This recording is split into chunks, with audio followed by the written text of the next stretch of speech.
Hi, everyone. I hope you're doing well. One of the things that has been on my mind lately is this idea of prejudice and bias, and specifically around cognitive biases and how that influences the teaching and learning that happens in our classroom environments and our school environments, and actually within the community as well. And when Castle updated their SEL competencies and the skills in October of 2020, one of the things that became more explicit under self awareness was examining prejudices and biases. And from my experience in 10 years of facilitating conversation around this, many people have this defensiveness that, well, I'm not biased, I'm not prejudiced, and even I'm not racist, sexist, genderist, all of that. And I was one of those because in my mind, there was no gray areas in between. It was to the nth degree extreme. And especially for those of us in education, we put our full hearts into everything that we do. And the idea that we might be unintentionally contributing to the hurt of somebody else is really hard to take because we don't ever want that to happen.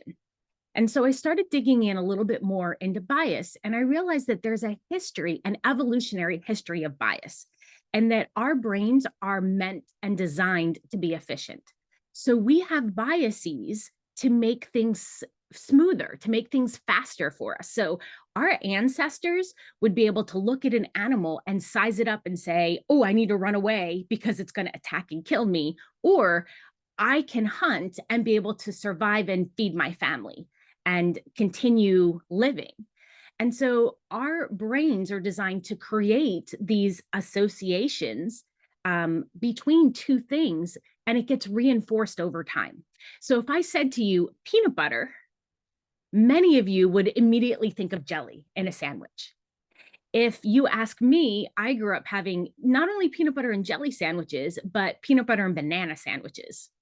My bonus son, if you ask him, he says peanut butter and Nutella.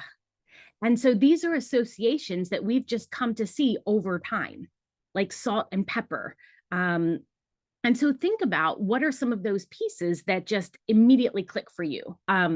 So we make these associations and they get reinforced over time through family, through caring adults, through the media, through um, the, and the media includes the news outlets, the radio, the internet.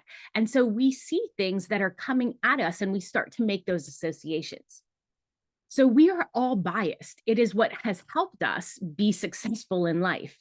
But what we need to stop and think and challenge are those biases that lead to associations and assumptions that might be hurtful to people or that are unfair to people because we have them immediately in our thoughts, but then we start to act on them. So the idea is to recognize when we have those thoughts and to lean in and to be more curious and to dissect them. And so one of the things that I've been looking into and that our next newsletter is going to be about is around this idea of cognitive bias and what that looks like in the classroom and how to rewire our brains so that we're making better associations and assumptions that don't impede the learning for our students. And so I hope you get a chance to sign up for our newsletter. Keep an eye out for that, and I will be back.